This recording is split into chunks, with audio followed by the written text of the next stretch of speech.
Damdamin ko'y puno ng saya, biglang tumibok itong puso ko. Baka ikaw na nga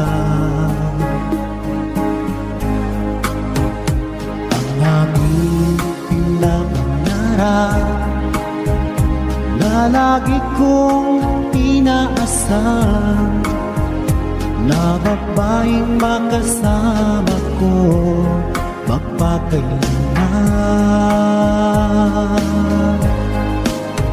Sana ay iyong mapansin itong puso kong labis na nagmamahal. Pangako kong di ka iiwan, di ka sasaktan.